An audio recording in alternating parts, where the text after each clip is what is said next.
بسم اللہ الرحمن الرحیم۔ السلام علیکم۔ تبوک کی لڑائی میں معذورین کے علاوہ 80 سے زیادہ تو منافق انصار میں سے تھے اور اتنے ہی تقریباً بدوی لوگوں میں سے۔ ان کے علاوہ ایک بڑی جماعت باہر کے لوگوں کی تھی جو شریک نہیں ہوئے، اور اتنا ہی نہیں بلکہ یہ لوگوں کو یہ لفظ کہہ کر روکتے تھے کہ گرمی میں نہ نکلو۔ اللہ تعالیٰ فرماتے ہیں کہ جہنم کی آگ کی گرمی بہت سخت ہے۔ ان کے علاوہ 3 سچے پکے مسلمان ایسے تھے جو بلا کسی عذر کے اس لڑائی میں شریک نہیں ہو سکے۔ ایک کعب بن مالک رضی اللہ عنہ، دوسرے حلال بن امیہ رضی اللہ عنہ، تیسرے مرارہ بن ربیع رضی اللہ عنہ۔ یہ تینوں حضرات کسی نفاق یا عذر سے نہیں بلکہ خوشحالی ہی ان کے رہ جانے کا سبب بنی۔ مرارہ رضی اللہ عنہ کا باغ خوب پھل رہا تھا۔ ان کو خیال ہوا کہ اگر میں چلا گیا تو یہ سب ضائع ہو جائے گا۔ ہمیشہ میں لڑائیوں میں شریک ہوتا ہی رہا ہوں، اگر اس مرتبہ رہ گیا تو کیا مذائقہ ہے، اس لیے ٹھہر گئے۔ مگر جب احساس ہوا تو چونکہ باغ ہی اس کا سبب تھا، اس لیے سب کو اللہ کے راستے میں صدقہ کر دیا۔ حلال رضی اللہ عنہ کے اہل و اعزاء جو کہیں گئے ہوئے تھے، اتفاق سے اس موقع پر سب جمع ہو گئے۔ ان کو بھی یہ خیال ہوا کہ ہمیشہ شرکت کرتا ہی رہتا ہوں، اگر اس موقع پر نہ جاؤں تو کیا حرج ہے، اس لیے ٹھہر گئے۔ مگر احساس ہونے پر سب سے تعلقات منقطع کر لینے کا ارادہ کیا کہ یہ تعلقات ہی اس لڑائی میں شرکت نہ کرنے کا سبب بنے۔ حضرت کعب رضی اللہ عنہ کا قصہ احادیث میں کثرت سے آتا ہے۔ وہ اپنی سرگزشت بڑی تفصیل سے سنایا کرتے تھے۔ وہ فرماتے ہیں کہ میں تبوک سے پہلے کسی لڑائی میں بھی اتنا قوی و مالدار نہیں تھا جتنا کہ تبوک کے وقت میں تھا۔ اس وقت میرے پاس خود اپنی ذاتی 2 اونٹنیاں تھیں۔ اس سے پہلے کبھی بھی 2 اونٹنیاں میرے پاس ہونے کی نوبت نہ آئی۔ حضور اکرم صلی اللہ علیہ وآلہ وسلم کی ہمیشہ عادت شریفہ یہ تھی کہ جس طرف لڑائی کا ارادہ ہوتا تھا اس کا اظہار نہیں ہوتا تھا، بلکہ دوسری جانبوں کے احوال دریافت فرماتے تھے۔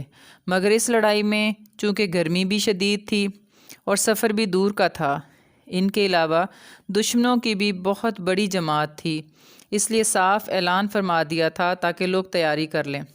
چنانچہ مسلمانوں کی اتنی بڑی جماعت حضور صلی اللہ علیہ وآلہ وسلم کے ساتھ ہو گئی کہ رجسٹر میں ان کا نام لکھنا بھی دشوار تھا، اور مجمع کی کثرت کی وجہ سے کوئی شخص اگر چھپنا چاہتا کہ نہ جاؤں تو پتہ نہ چلتا۔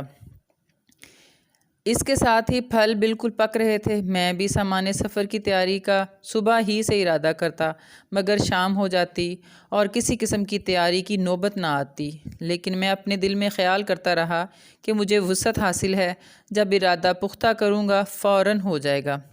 حتیٰ کہ حضور اقدس صلی اللہ علیہ وآلہ وسلم روانہ بھی ہو گئے اور باقی مسلمان بھی، مگر میرا سفر تیار نہ ہوا۔ پھر بھی یہی خیال کرتا رہا کہ 1-2 روز میں تیار کر کے جا ملوں گا۔ اسی طرح آج کل پر ٹلتا رہا کہ حضور صلی اللہ علیہ وآلہ وسلم کے وہاں پہنچنے کا زمانہ قریب آ گیا۔ اس وقت میں نے کوشش بھی کی مگر سامان نہ ہو سکا۔ اب میں جب مدینہ طیبہ میں ادھر ادھر دیکھتا ہوں تو صرف وہی لوگ ملتے ہیں جن کے اوپر نفاق کا بدنما داغ لگا ہوا تھا۔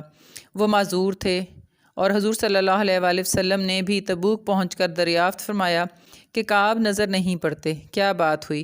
ایک صاحب نے کہا، یا رسول اللہ صلی اللہ علیہ وآلہ وسلم، اس کو اپنے مال و جمال کی اکڑ نے روکا۔ حضرت معاذ رضی اللہ عنہ نے فرمایا کہ غلط کہا، ہم جہاں تک سمجھتے ہیں وہ بھلا آدمی ہے۔ مگر حضور اقدس صلی اللہ علیہ وآلہ وسلم نے بالکل سکوت فرمایا اور کچھ نہیں بولے۔ حتیٰ کہ چند روز میں نے واپسی کی خبر سنی تو مجھے بہت رنج و غم ہوا اور بڑا فکر مند بھی ہوا۔ دل میں جھوٹے جھوٹے عذر آتے تھے کہ اس وقت کسی فرضی عذر سے حضور صلی اللہ علیہ وآلہ وسلم کے غصے سے جان بچا لوں، پھر کسی وقت معافی کی درخواست کر لوں گا، اور اس کے بارے میں اپنے گھرانے کے ہر سمجھدار سے مشورہ کرتا رہا۔ مگر جب مجھے معلوم ہو گیا کہ حضور صلی اللہ علیہ وآلہ وسلم تشریف لے آئے ہیں تو میرے دل نے فیصلہ کیا کہ بغیر سچ کے کوئی چیز نجات نہ دے گی، اور میں نے سچ مچ عرض کرنے کی ٹھان ہی لی۔ حضور صلی اللہ علیہ وآلہ وسلم کی عادت شریف یہ تھی کہ جب سفر سے واپس تشریف لاتے تو اول مسجد میں تشریف لے جاتے اور 2 رکعت تحیۃ المسجد پڑھتے۔ اور وہاں تھوڑی دیر تشریف رکھتے کہ لوگوں سے ملاقات فرمائیں۔ چنانچہ حسب معمول حضور صلی اللہ علیہ وآلہ وسلم تشریف فرما رہے اور منافق لوگ آ کر جھوٹے جھوٹے عذر کرتے اور قسمیں کھاتے رہے۔ حضور صلی اللہ علیہ وآلہ وسلم ان کے ظاہر حال کو قبول فرماتے رہے اور باطن کو اللہ کے سپرد کرتے رہے کہ اتنے میں بھی حاضر ہوا اور سلام کیا۔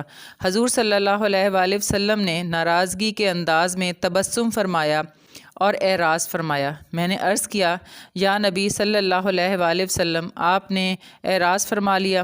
میں خدا کی قسم نہ تو منافق ہوں، نہ مجھے ایمان میں کچھ تردد ہے۔ ارشاد فرمایا کہ یہاں آ۔ میں قریب ہو کر بیٹھ گیا۔ حضور صلی اللہ علیہ وآلہ وسلم نے فرمایا کہ تجھے کس چیز نے روکا؟ کیا تو نے اونٹنیاں نہیں خرید رکھی تھیں؟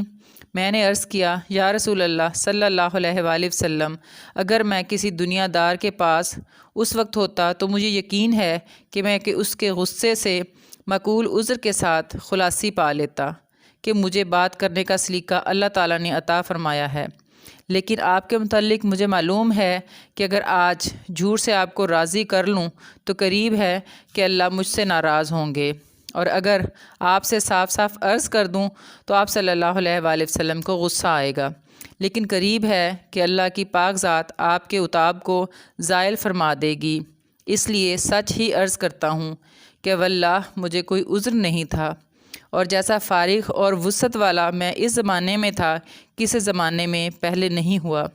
حضور صلی اللہ علیہ وآلہ وسلم نے فرمایا کہ اس نے سچ کہا۔ پھر فرمایا کہ اچھا اٹھ جاؤ، تمہارا فیصلہ حق تعالیٰ فرمائیں گے۔